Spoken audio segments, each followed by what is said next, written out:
We cover the latest topics and trends making waves across the sport and chat with our industry's most prominent leaders, so your golf business stays one step ahead. Welcome to Golf Business Live, powered by Club Caddy. Here's NGCOA CEO Jay Karen and owner of Augusta Ranch Golf Club and Vice President of the PGA of America, Don Rea.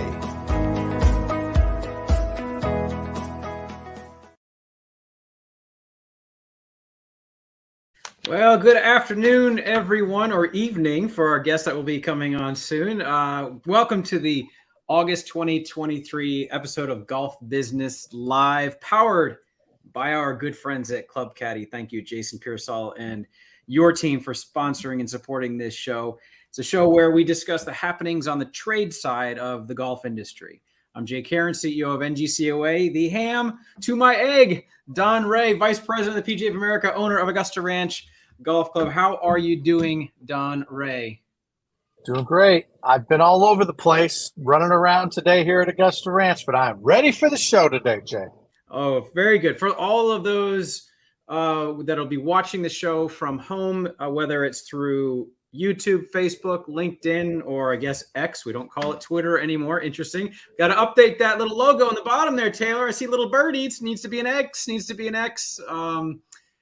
Use the comment fields to log your questions for us, and we'll see them on our little panel here, and we'll try to bring up the smart questions, the good questions. So sling them our way. So we will have on the show today Mr. Alan White, chairman of the Professional Golfers Association of Great Britain and Ireland. I believe GB&I is how it's said. I got to tell you, Don, the only fist fight I've ever been in my entire life was fifth grade, the side of my house, with a boy named Alan White. Spelled the same exact way. And it was over a girl named Jennifer Kessler.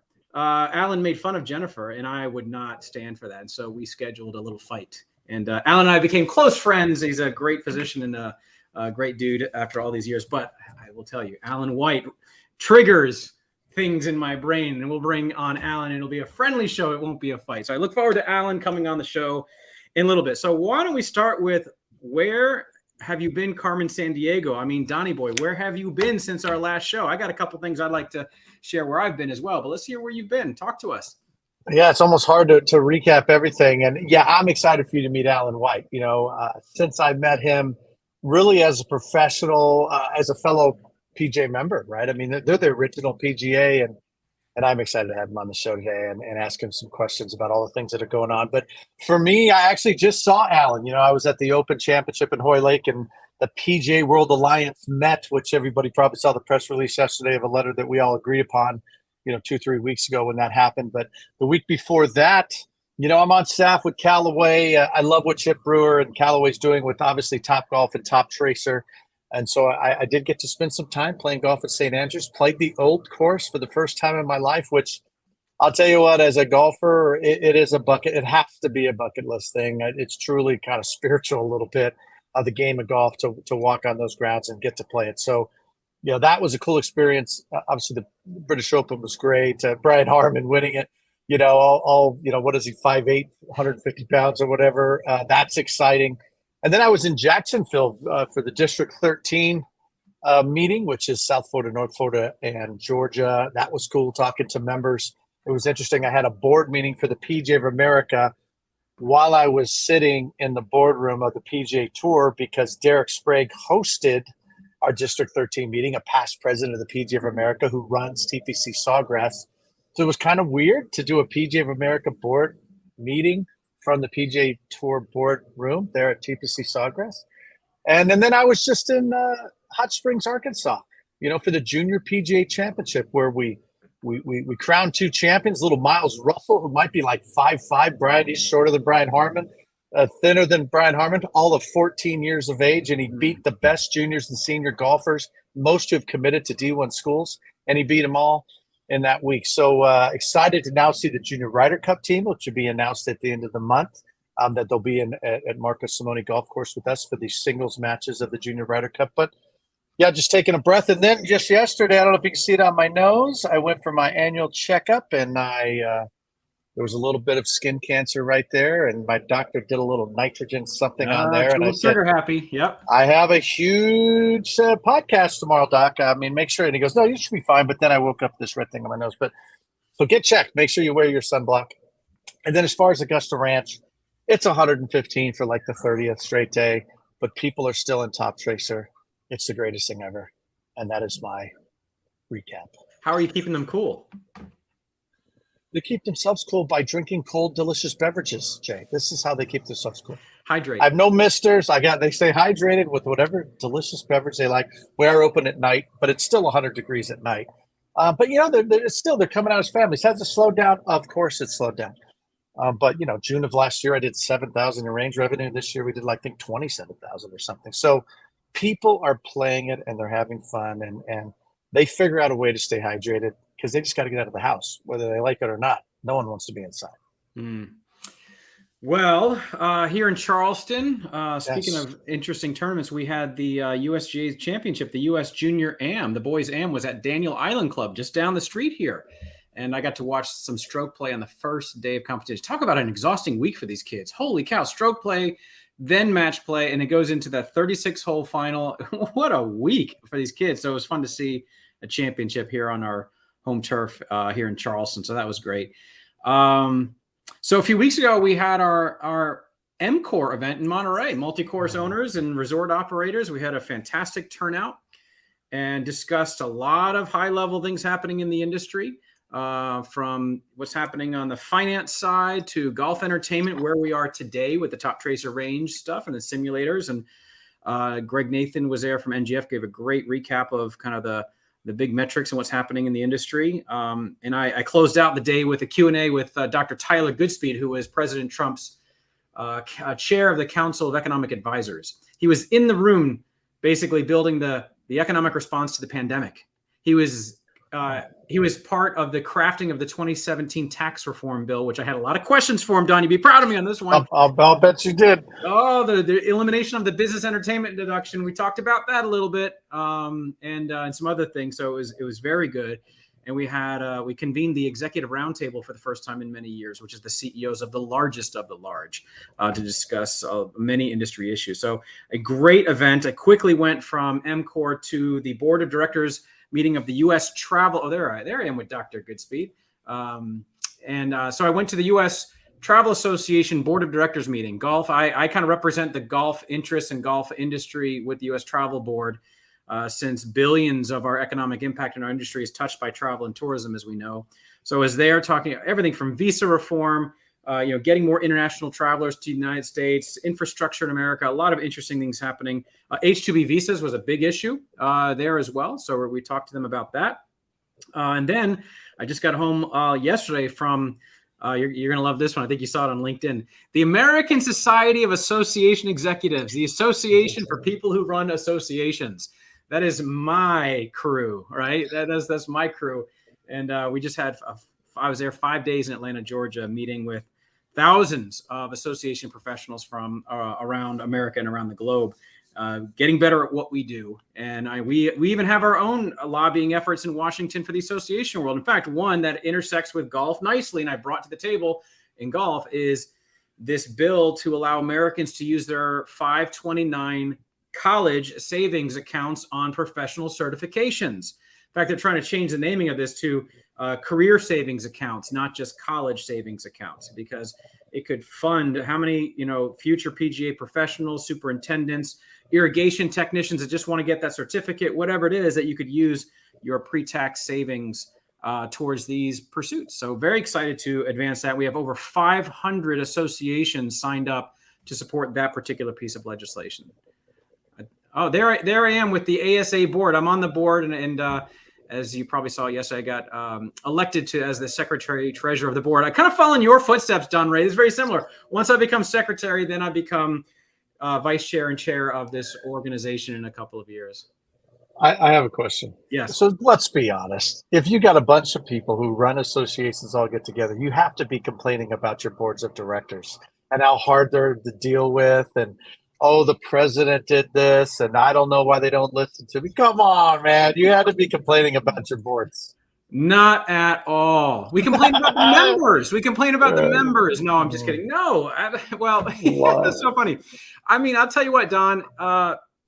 There is a spectrum of the way you govern and manage associations. Everything from very board controlled and where the staff is there to do nothing but rubber stamp, to the other side where the staff does everything and the board only rubber stamps, and then the healthy space in the middle, right? So, but I'll tell you, these are the association executives they're just really smart people. I never feel like the smartest person in the room when I'm in these conferences. And I love that feeling because I can always learn from someone in that room. So we're talking healthcare, science, legal profession, you name it. I mean, when people find out that I'm with golf, they always say, I want your job, because we get to deliver joy for a living. We're not necessarily dealing with a ton of conflict in our industry. And, it's not necessarily life or death. It's more life than it is death. But there are some serious associations out there. So it's fun to be among them. But what gets talked about over beers and cocktails, you'll have to come to the cocktail. That's right. That's right. Just know us officers of all the associations, we complain about the ones running our association for us and why they are not doing what they should be doing. Which is, I'm going to ask a question. This is a great question for Alan, because him and Rob Maxfield, who's like, he's their CEO, and Alan's the chair. They have one of the best relationships I've ever seen, and it's really a testament. So we got to ask him that question of how they get their boards and the staff working together, because I'm telling you, they do a great job. Oh, that'll be a great question. Couple of house things that I want to mention for the folks at home. We have registration is open for the Golf Business TechCon, our technology conference, October 10th and 11th in Las Vegas. We just announced one of the keynote speakers will be talking about artificial intelligence, and he's the founder of the Marketing AI Institute. So we're going to have a really interesting conversation.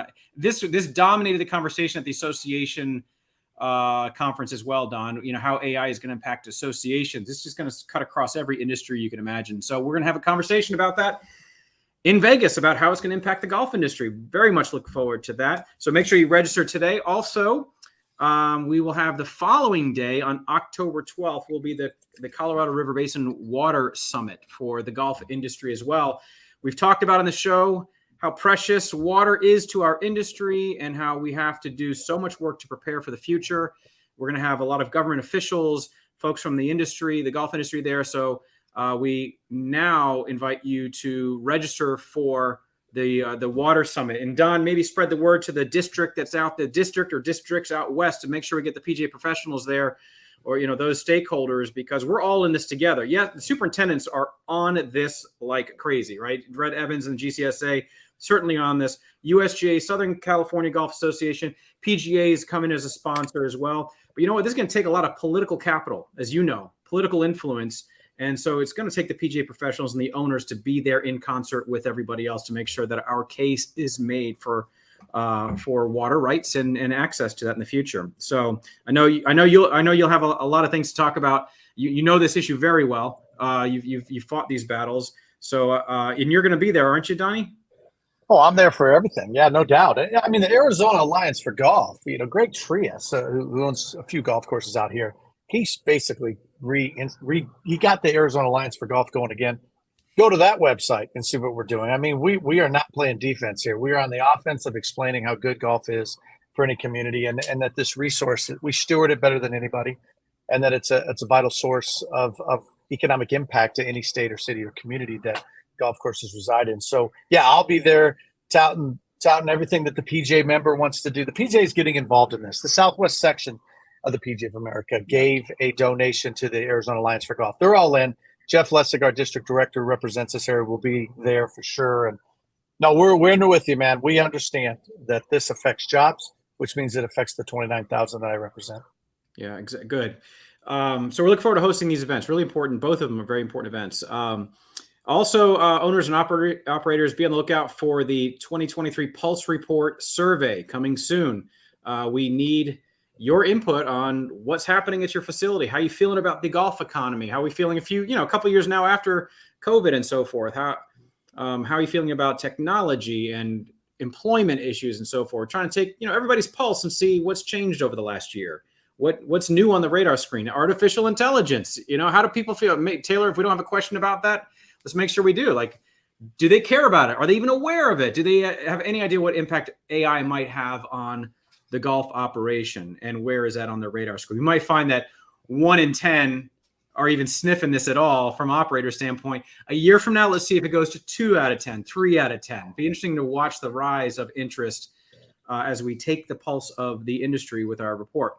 And if you haven't visited our online tech center lately, take a look. Go to ngcoa.org. Got Harvey Silverman's new monthly series, Tech Talks, some great conversations that we have embedded on the NGCOA website at the Tech Center. So check it all out. So let's bring on our guest, my former nemesis, my 5th grade nemesis, Mr. Alan White, the chairman of the PGA of Great Britain and Ireland. I'm going to read you a little bio here, Alan, so the guests and folks can get to know who you are. You turned pro in 1982 when you became the assistant at Glen Eagles Hotel and Golf Courses. In 1989, you left Glen Eagles and moved to Aberdeen to become the head pro at Mercar. How do you spell it? How do you pronounce that? Is it Mercar? Yeah, yes, Mercar. Yes, that's Mercar. Okay, and after 7 years there, you moved to where you are today at Lanark Golf Club, where you've been. In 2001, you were given the honor of being this centenary captain of the Scottish PGA. Very involved in that. But in 2017, you became the chairman of PGA of GB&I, and you're a trustee of the PGA Benevolent Fund and a board member of the Ryder Cup of Europe.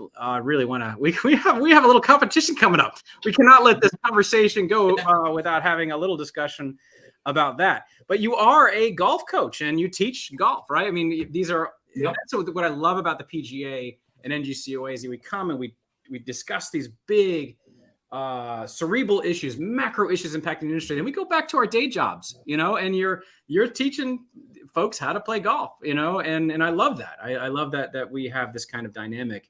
So welcome to the show. Thank you very much. My first question to you is, how's that nose after, how many years ago that I no, I'm just kidding. Well, my first question to you is, what happened to Jennifer?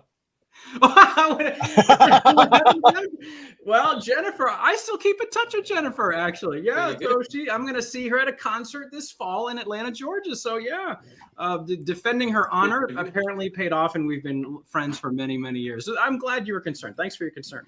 Yeah, well, I'm glad that you've kept in touch with us. I'm glad the fight was worthwhile. I take it you won the fight. I did. I would call it a draw.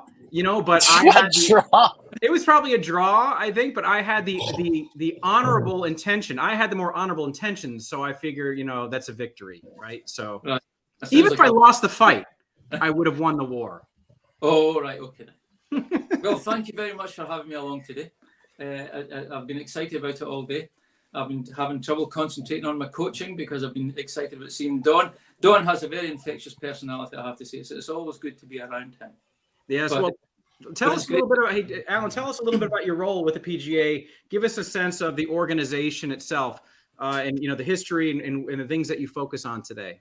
Sure. Well, we are as Don correctly says, we are the oldest PGA in the world. We are, let's see, now 3 years, we're 122 years old. The 125th obviously come up in 2026. I have been the chairman for 5.5 years. It's a fantastic organisation. We have 8,000 members, and remember, it's the PGA of Great Britain and Ireland, not Northern Ireland, but the entire country of Ireland, so Southern Ireland as well. That's a little bit different for us, in that they deal in euros, and you need your passport to go to Southern Ireland. These days, that wasn't the case, but it is ever since Brexit, etc. If I'm sure you know what I'm talking about, but we have 8,000 members. I chair the meetings. We also have an executive. In fact, I'll explain it a little bit better than that, because it comes on to things that I'd like to talk about the golf ball and the golf courses in the UK, and how we would struggle with changes in the golf ball. The PGA of GB&I has 7 regions, 5 in England, and then Scotland and Ireland. As I say, we have 8,000 members. We have a chairman of every region, so there are 7 chairmen. They form the national executive, and then we also have the board, and each region nominates their board member. So the board of the PGA of Great Britain and Ireland has a representative from every part of the country. Scottish, Irish, and 5 English. And we also have a representative from the WPGA. Tracy Lovies is a female representative on the board.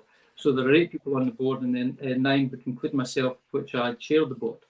As I say, we're the oldest PGA in the world. Don, lots of us came across way before our time and colonised the US as far as the PGA is concerned. We are very, very similar organisations. We are very similar minded. We have the same thoughts. When Don and I speak, I don't really think we've ever argued. Maybe about something else, but certainly not about golf. So that's what we do. That's where we are. I also sit on the board of the Ryder Cup Europe, and in fact chair the LLP, Ryder Cup Europe LLP, which is very interesting. That's coming up in September, end of September. I'm looking forward to seeing Don then. I'm sure it will be a fantastic match. For anyone who has been to Marco Simone, they will know what's coming up. If you have not been to Marco Simone, it's one of the 7 hills. It's on one of the hills around Rome. It overlooks the city. It's a fantastic golf course. It's going to be a fantastic match play golf course. The 16th hole is a risk reward par 4 with a pond in front of the green. The 17th hole is a 230-yard par 3, and the 18th hole is a par 5 again. Risk reward pond in front of the green. Hopefully the matches go that far to get to 16, 17 and 18. But when you're watching on television, if you're not there, it will be a spectacular event. The TV cameras will be able to zoom in on the Colosseum and the Vatican, etc. It's going to be a great week. It's going to be very exciting. So at the PGA organization, what are some of the top programs or priorities that you guys are focused on? I want to get a kind of a lay of the land of the work and the scope of work of the organization.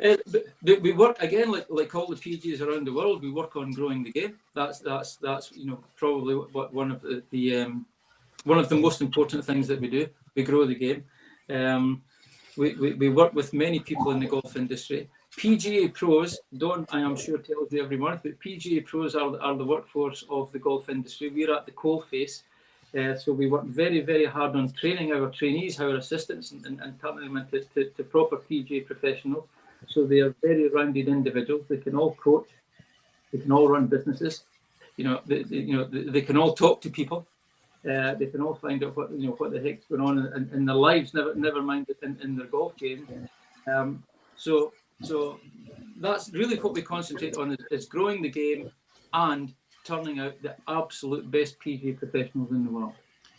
Do you have workforce development programs, or are you trying to get more people to become PGA professionals? So do you have an outreach program? Well, we do have. Well, I'm saying we do. It's so successful. Our academy, our training program, we have an intake at the start of October every year. Last year it was more than full. And again, the year before, since COVID, it's been exceptionally busy. You said we have an outreach program. It's in place. We let people know that we're there. But to be honest, PGA pros are held in fairly high regard in GBNI, and lots of people want to be a PGA professional, as they should be. I have to say, it's a fantastic profession to be in. So yes, we do have an outreach program, but we don't kick it into full gear, full speed, because because we're so busy, sometimes we have trouble keeping up. Gotcha. Don, tell us about the circumstances where you guys met. Well, after getting elected secretary of the PGA of America, there's something called the PGA Cup, which is it's kind of a Ryder Cup format that's alternating years of the Ryder Cup, where we play the professionals of GBNI, just like the old days, before Europe became part of the Ryder Cup. And it's just PGA golf professionals, those that are, that go to their jobs every day. And that's where we got to meet him. Actually, the very first time might have been at Whistling Straits at the Ryder Cup, when we were talking about the history of the Ryder Cup. And I was fascinated. I didn't really realize at the time that they're the original PGA. And they just passionately talked about Samuel Ryder and the deed of trust on the Ryder Cup, and that the Ryder Cup is about PGA golf professionals. And it really intrigued me, and I got way into the history of the Ryder Cup and better understanding that. And then really, I think what really bonded us, I mean certainly it's awesome my wife's become friends with his wife, and we've talked to each other, and along with Rob. Like I said, their relationship, we have to talk a little bit because it's so effective on behalf of the 8,000 members of their association. But, the very first time that I actually was in a meeting was at the Open Championship about a year ago, and all the PGAs were there. I don't know if we were called at the PGA World Alliance at the time, Alan. That was kind of, maybe we were thinking about calling it something like that. I really don't remember. I was just a open-eyed secretary of the PGA going, holy smokes, I just got involved in something way bigger than me and Augusta Ranch. But it was fascinating, Jay, to go around the table and say, what is everybody struggling with? They were struggling with the work-life balance. They were struggling to hire assistant golf professionals.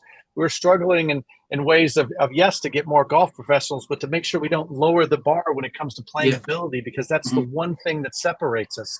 And remember, a year ago, this was before everything dropped. I mean, we didn't know what was going on with the USGA or what they're going to do with their rollback. We weren't aware of that. We weren't aware of LIV and PIF. We were just worldwide golf professionals, knowing that we probably were better together and that we should spend more time together. And I don't know if you're the one who started all that. I give you credit often, so you can correct me if I'm wrong right now, but he's been such a leader in the room of creating conversations and inviting the way in which he runs a meeting is very engaging, of, whether it's PGA Germany or PGA Sweden or South Africa or Australia, New Zealand, all of those were at Hoy Lake just 2 weeks ago, of making sure that everybody's heard. So when we do something bold like that letter, that it's a collaborative process. I'm going to say it here for everybody to hear. The PGA of America, we've got so many resources, and we've got lots of members. We got 29,000. And sometimes, I'll admit, I don't know if we've been totally collaborative. We kind of say, this is what we're doing. Anybody want to join us? It's not that way anymore. And now the PGAs, we're all just PGA members. We just have to live in different countries. And we're all connected together of growing this game and protecting the recreational golfer, which we believe we're the experts in. And I think those foundations, those whys, is why Alan and I became fast friends and really knew that our whys were the same, even though we live 10 hours apart from each other. So yeah, that's what happened. An instant respect and just cool to have a friend over there that I literally, he could stay at my house if he went on. I mean, that's just who he is, and that's cool. So talk to us about some of the issues you guys, I mean, you mentioned the press release that just came out this week. Talk to us a little bit about that. Well, the PGA Alliance, the World PGA Alliance, Don is absolutely correct. We all get together. We met in a room just a couple of weeks ago. I don't know if I'll get them all done, but it was the PGA of Sweden, Germany, Australia, New Zealand, South Africa, obviously PGA of America, PGA of GB&I. I've probably missed someone out and insulted them, which I really don't. Canada, don't forget Canada. Canada will get offended if we don't. Thistle and Gord will get so pissed. Kevin will be really upset up there. Yeah. Yeah, Kevin always deserves a special mention, I have to say, for many reasons, but and Gord as well. Gord's a really good guy. So we all got together, as Don rightly says, and we're also like-minded. We really are. No one feels any. PGA of America is by far the biggest PGA in the world, but no one feels like they're being dominated by the PGA of America. No one feels like they're being dictated to by PGA of America, GB&I, Australia, whatever it may be. And it's amazing how like-minded we all are, because I suppose we all just face the same problems, whether it be, in a different language or not, in a different climate. I'm sitting here listening to Don's complaining about the heat. If you watch the last round of the Open Championship with all the rain and the wind and whatnot, well, it hasn't changed. The weather's still the same across here. It hasn't got any better. So we don't have any misting problems or heat problems or dehydration problems. But generally speaking, we all face the same problems with the industry. And we got together that day to talk about the golf ball, the potential rollback of the golf ball, what would happen. And we are very aware that the USGA and the RNA, everything is with the best of intentions. No one, I hope no one is falling out.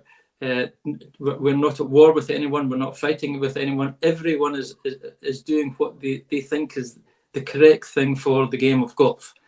But of course, we have differing opinions. Right. And so these are the probably the biggest problem that we have at the moment. Certainly, LIV may or may not affect golf in the future. But I have to say, I have no idea how that's going to turn out. At the moment, I'm not so sure anyone knows how that's going to turn out at the moment. But as far as the golf ball is concerned, that could potentially have a big effect on everyone who plays golf. And actually, interestingly, where I work, I'm at, as you correctly say, Jim, at Lanark Golf Club. So Lanark Golf Club is the oldest inland golf club in the world. It's 172 years old. And just to try and put all of this in context, we have a golf course that's 172 years old. We used to, about 30 years ago, host the pre-qualifying for the Open Championship. And we hosted that 11 years in a row. And then it moved on, it went to another golf club. Or other golf clubs, which is fine. That's what happens. About 5 years ago, I met with some friends. One particular chap who I know very well, who works for the R&A and works on the Open Championship. And I said to him, a very nice guy, and I said to him, "What would we have to do to get the pre-qualifying for the Open Championship back at Lanark?" And he said, "Oh, you need this for your practice facilities, this and this, and which we had, and that was all fine." And then he said to me, "So, how long is your golf course?" I said, "Oh, it's 6,500 yards long." And he said, "Oh, it's going to have to start with a 7. So in that 25-year period, Lanark Golf Club fell 500 yards behind what would be necessary to hold that event. So that's one side of the story. That's nearly 30 yards a hole. So when we're talking about bifurcation or changing golf balls, that's one side of the story, because golf clubs, golf courses like that have kind of fallen by the wayside as far as competition is concerned. Sorry, as far as big competitions are concerned. So that, as I say, that's one side of the story. But I also have a golf shop parked on the first tee. And my members come into that shop all day, every day. And they're always saying to me, "Alan, when are the new drivers coming out? When are the new clubs coming out? What's John Rahm using? What's Rory using? What kind of golf ball does JT use?" So they want to know what the pros are using. And as far as golf balls are concerned, 80% of my golf ball sales are the absolute top golf ball. You know the ones I'm talking about. Mm-hmm. The one. So they're the most expensive, the absolute top golf ball. So and they love hitting a drive and a 7-iron into the par 4s. Not a drive and a 3-iron. So on one hand, R&A USG could be saying to me, "Well, Alan, you can't host that tournament anymore." But my members have no intentions of playing with anything except the real thing. They don't want to play with a recreational golf ball. They want to play with the real thing, so they can measure themselves against the pros. And that kind of encapsulates the problem with bifurcation. Okay, if they roll the ball back for the elite players, and we have an elite ball and a recreational ball, then places like Lanark Golf Club can come back into the frame for those kind of events. But as far as the members are concerned, there is no way in the world they want to play with anything except the real thing. They want to play with what the pros are using. And when Don went to St Andrews a few weeks ago and played the old course, does Don want to play the old course with the golf ball that Rory or Tiger or whoever it may would be playing with, or does he want to play with the recreational ball, which he knows is not the same as their equipment, so he can't measure himself against them? So bifurcation is a real problem. And that's why I think there is no enthusiasm for bifurcation. And that's basically what happened at our PGA World Alliance meeting. We rapidly came to the conclusion that there was no real place for, or I'd say no enthusiasm for bifurcation. But then going back to why you guys are on here every month, what about the golf courses? What about the maintenance? What about the setup? It really comes down to equipment and golf courses. Golfers are always going to be golfers. They're always going to try and improve. They're always going to try and be fitter and stronger, etc., etc. But what do we do? What do we do with golf equipment? But even perhaps more importantly, what do we do with golf courses? And in the UK, it's an island. It's a big island. In UK and Ireland, it's two big islands. I should say. I nearly forgot my Irish members there. But there are two big islands, and there's not an awful lot of room to expand the golf courses. But on the other hand, I don't think there's any enthusiasm out there to be playing with a recreational golf ball. Mm-hmm. So it's a real dilemma, and and we're in the middle of it at the moment. Well, Alan, I will tell you this. I asked Kerry Haig, if Augusta Ranch could ever host a PGA championship, and he said I'd have to add 3,000 yards. Wow. So I because I'm only 4,000 yards. That's what's funny for me, as a short course, we're talking about rolling the ball back. And even at a short course, everybody wants to hit it farther. And I think you just explained it very well, Alan. I appreciate you explaining it that way, because now it shows it doesn't matter where you live. I think all PGA members, and I know it's not unanimous. If I asked all the PGA members in America, they're not going to agree, but the majority of them certainly do. And I would say we're pretty close to unanimous in that PGA World Alliance meeting. I think we were unanimous about this bifurcation thing, and we just want to be heard, and we want to be part of the discussion. We want to get data that matches. It seems like there's a lot of different data out there, and I don't know if you heard, Alan, but it does. When I see little Miles Russell. And I apologize, Miles, calling you little, but he's 14 years old, and he just beat the best 17 and 8-year-olds in the country at Hot Springs Country Club. If he was hitting 3 irons into those greens instead of 5 irons, and the big guys were hitting it farther than him, they were hitting 7 irons. But there does come a point that if you're not hitting it far enough and you're shedding head covers all day long, your ability to keep the green is you're not going to be able to land it and keep it on the green. You got a huge disadvantage when you start rolling the ball back to the players who don't hit it as far. The big players are always going to have an advantage. But does Brian Harman win at Hoy Lake if he's hitting, clubs with head covers all day? I don't know. I don't think so. Well, Don, what's your take on the potential impact at the golf course level? Like if, let's say, there were 2 balls or 2 standards, right? What's the kind of unintended consequence that you could see happening at Augusta Ranch, or even if it wasn't a short course, just your regular public golf course, right? That hosts friendly competitions, club tournaments, members, what have you, some elite stuff. We're not, obviously the PGA Tour is driving the issues of the distance is driven at that high elite male level, but there's still really good competition, happening every day all across the country with incredible elite golfers and so forth. And the ball question comes into play and all that. So what's the problem that you see happening at the golf course level and with the customers, the pro shop, you name it? I think Alan talked about it a little bit. I'll tell you right here at Augusta Ranch, and I told Mike Juan and Martin Slumbers this when we met in January in Orlando, is that even a little Augusta Ranch, I've got high school golfers that aspire to play D1 ball. And if they want to roll this highly skilled elite ball, whatever they want to call it, into D1 golf, because, hey, they're hitting it far too. When do I start introducing that to the high school player who wants to make the D1 team? And if he's going to be graded on how he plays with this ball that spins a little bit more, do I have to have range balls that are like that? I have Top Tracer here. His numbers are going to be different with that ball than they will with the other ball. So do I have to have 2 different range balls? Also, PGA professionals, we police handicaps. Handicaps are a great thing, right? I mean, we're one of the few sports where people of differing levels of ability can play on a level playing field. This is amazing. But who polices that? The PGA golf professional. Make sure they're posting their scores. Do you have peer review?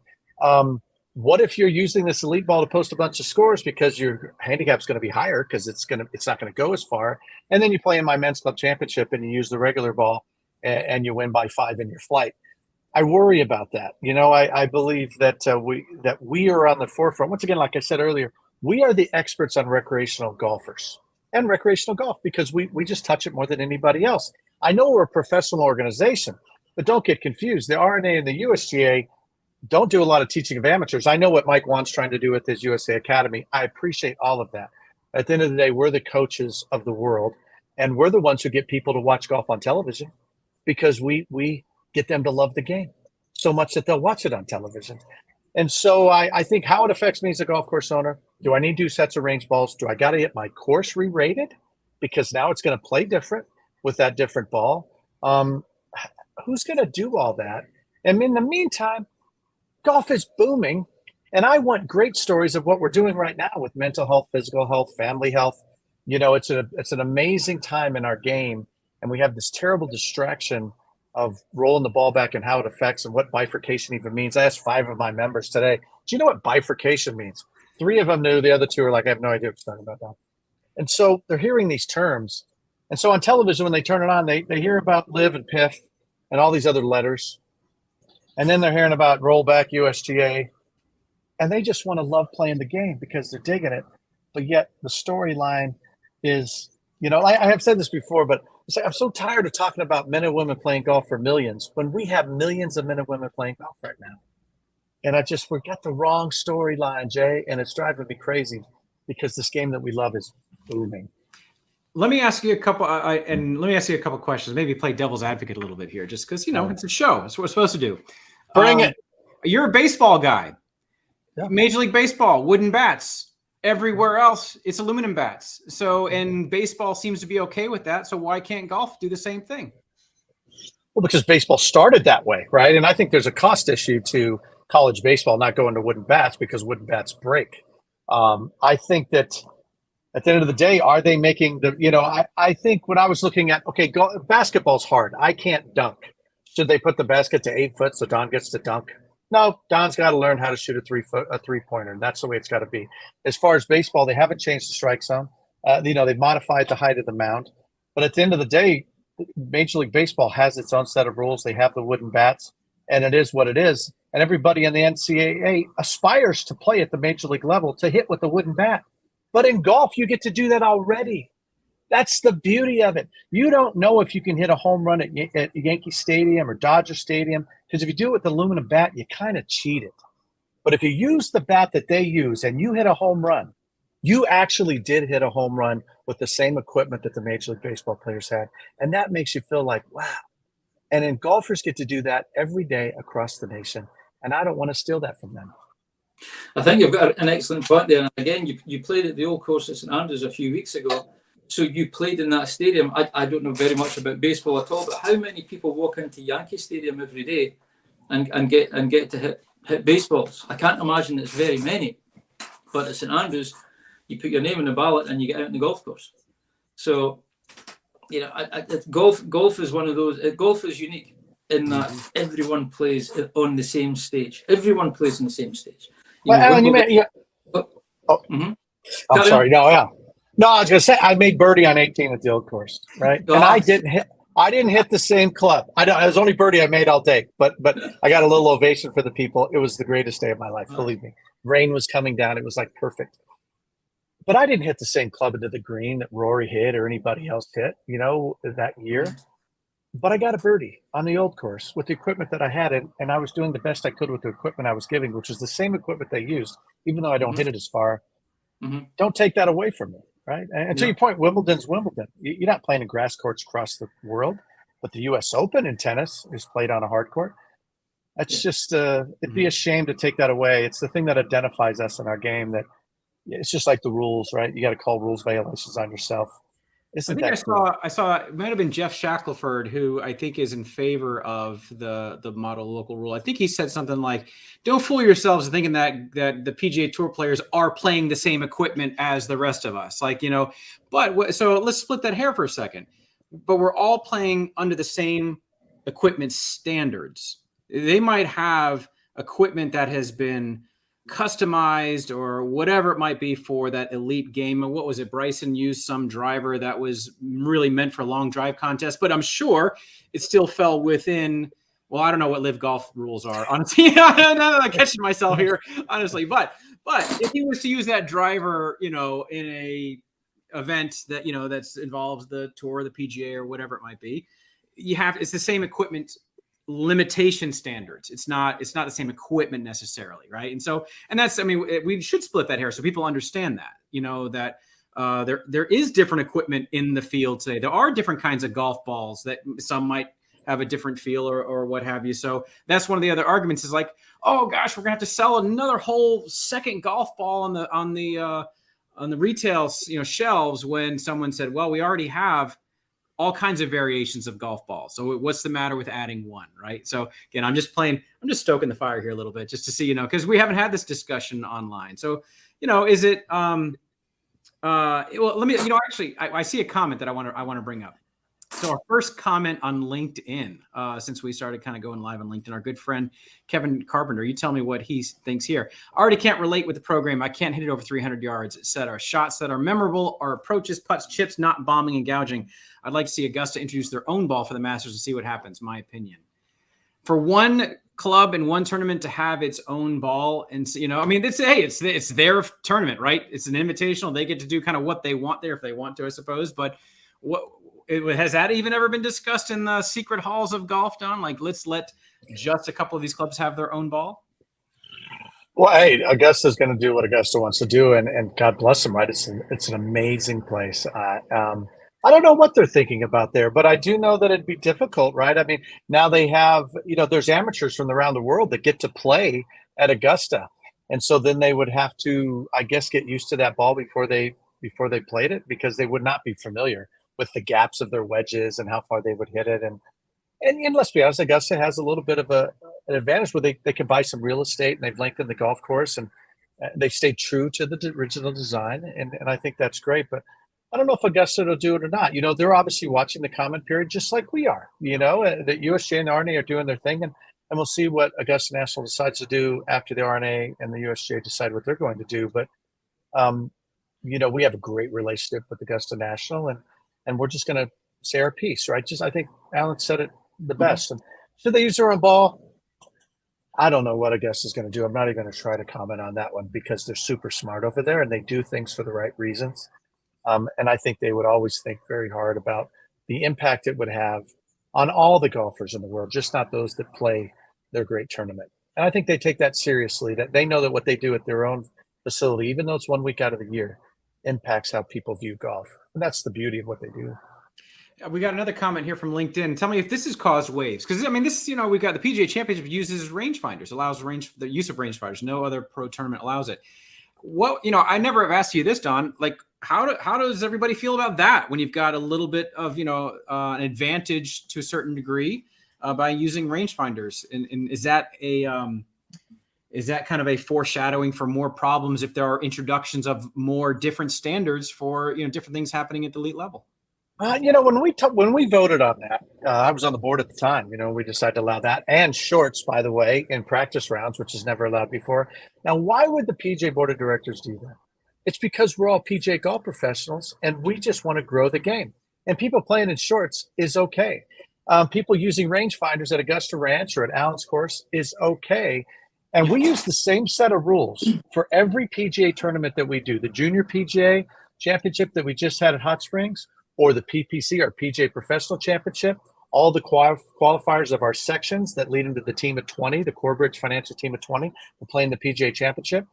So you might ask, well, why was John Daly allowed to use a golf cart when he played at Bethpage Black in the PGA Championship? They don't allow that on the tour events. We allowed it because the PGA of America allows it in all its events. Because why? Because we care about growing the game, and we want adaptive golfers to have the same ability to play. So that's why we didn't do it to make a statement other than we support recreational golf.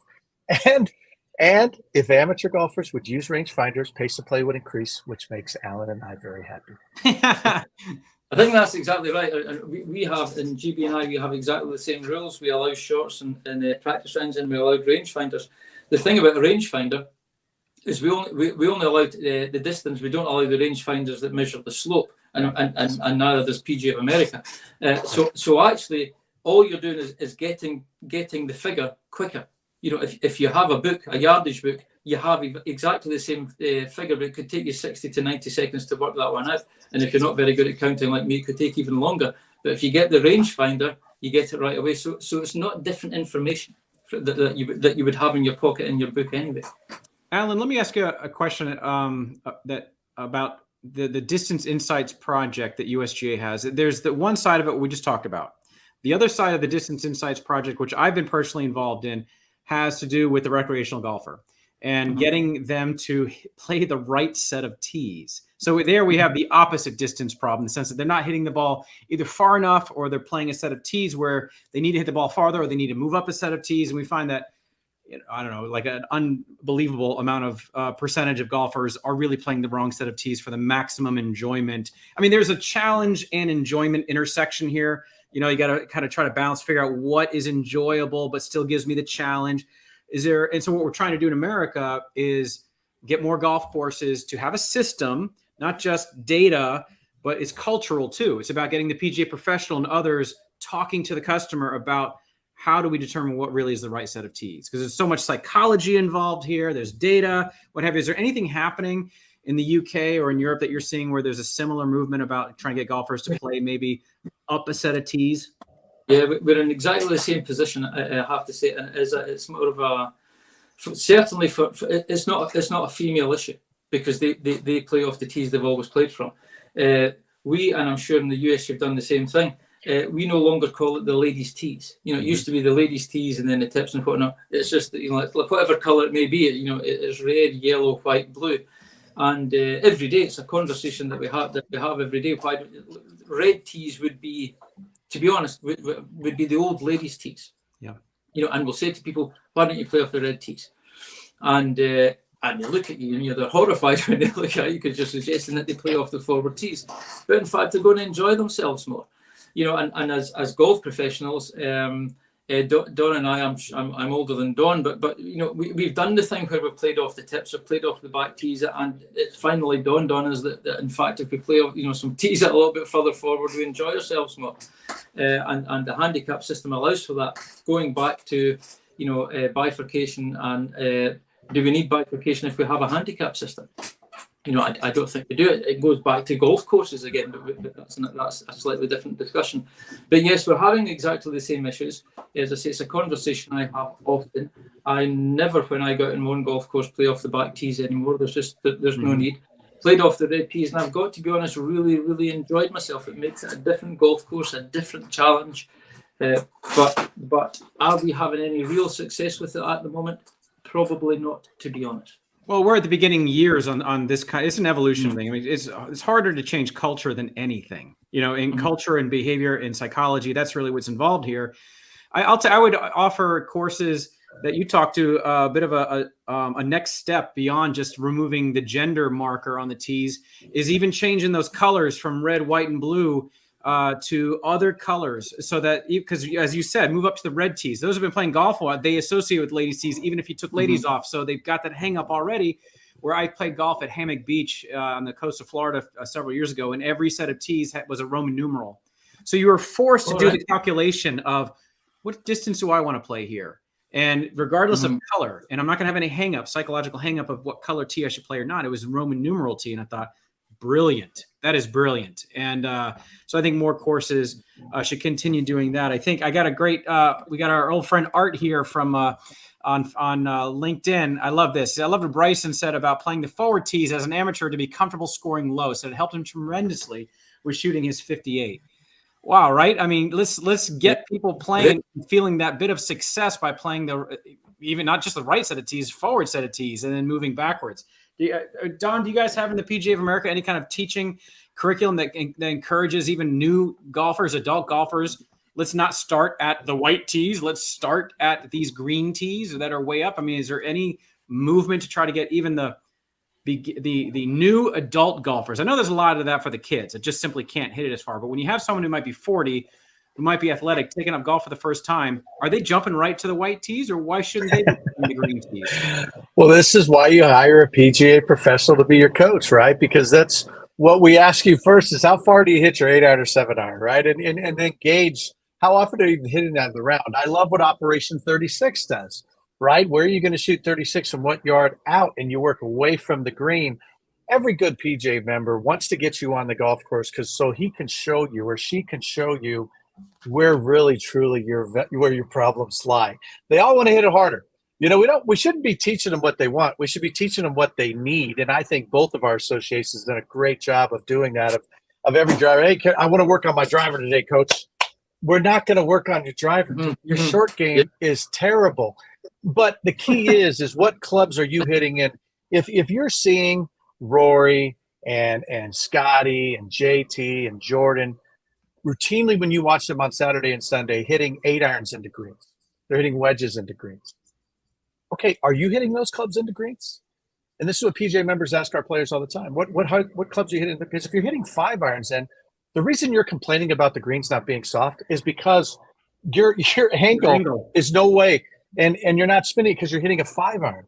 So really, that's the key. Anytime you sit out with the student, you always talk about game management, and you look at the green and you go out 100 yards from the green and agree, where would you want to be to land on that spot, and how far are we from the tee box?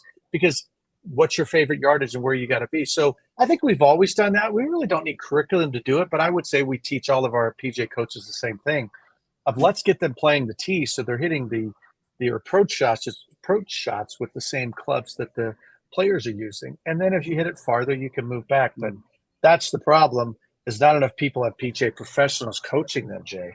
And so they listen to their buddies and they go back to the back tees because of their pride. And then they lose lots of money because as a good golfer, you want a guy playing too far because now he's shedding head covers all day, and I'm winning $10 Nassau bets on him. I'm going to segue this into a question for Alan about there's a movement happening now. It's happened over in Asia for a long time now, but it's really starting to become ubiquitous here in the States, and that's this golf entertainment. We call it golf entertainment for lack of a better term. It's the simulators and the Top Tracer range, and Don talks a lot about the Top Tracer range facility that he has. But let me connect the dots here and make the segue. Just talking about getting information in a golfer's hand about how far they're hitting the ball.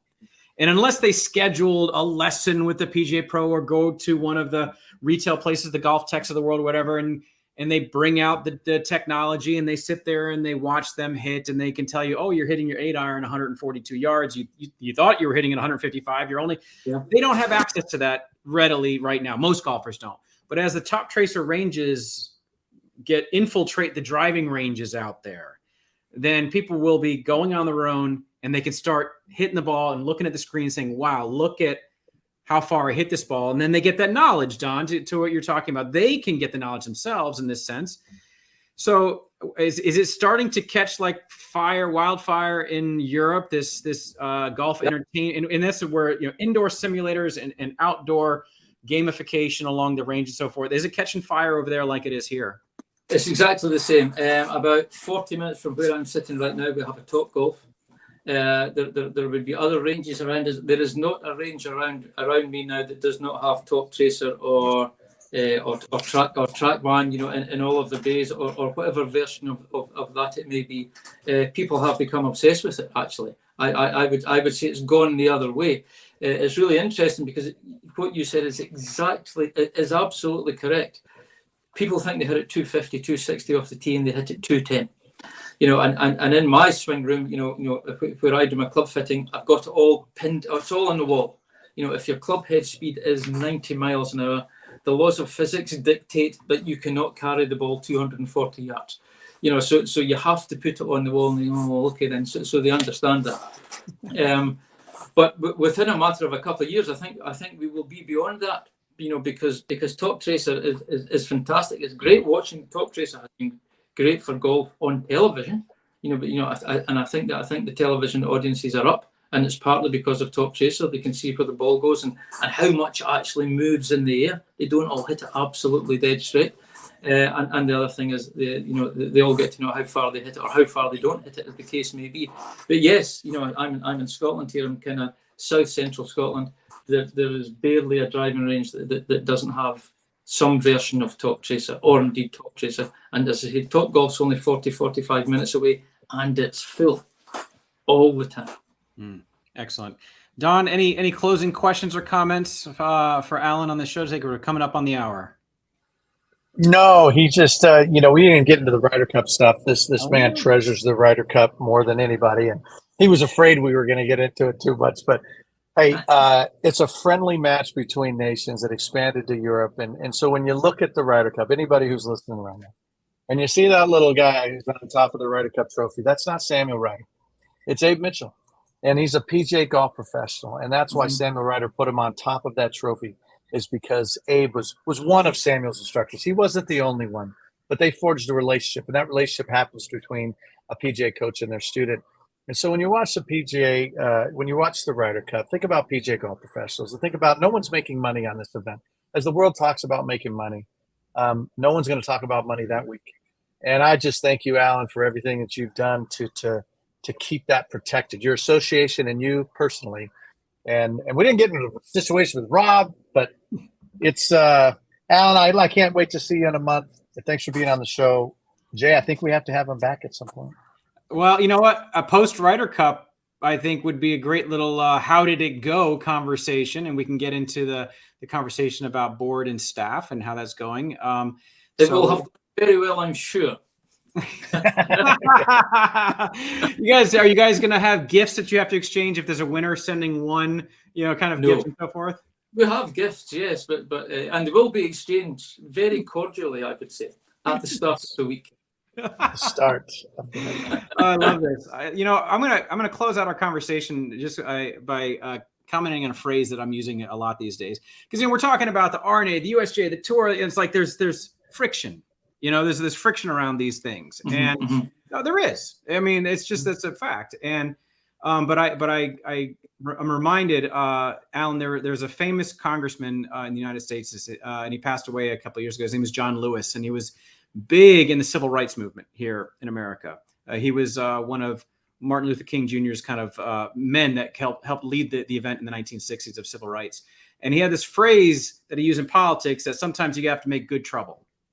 In order to make good things happen, you need to make good trouble sometimes. And so what I like to use is good friction. There is friction that's not productive and what have you, but good friction, because like you said, everybody's heart's in the right place. We're trying to grow this game, trying to do good by this game. And if that's the spirit of what's really, driving some of this friction, that's kind of good friction, and I'm trying to teach my team here at NGCOA the same thing, that we may have disagreements about how to put on an event or what to do. But if it's all about trying to make it better, that's good friction. And there's nothing wrong with that. We should all be okay with that. So I appreciate it. So the letter that came out, the press release might, cause a little friction or whatever, but the way I see it is like, it's good. It's good friction. So, and hopefully everybody can see it that way. So Alan, thank you for being on our show. We appreciate hearing what's happening overseas. And we look forward to a spirited competition here in a few weeks and in a post show on Golf Business Live. So we're welcome back anytime. Thanks for coming. Well, thank you very much for asking me along. It's been good fun. Thank you. Absolutely. All right, to everybody, thanks for joining the show today. We will see you soon again. Watch social media and the emails for when our next show will be. Have a great rest of the week, everybody. Thanks for joining. Take care. Okay.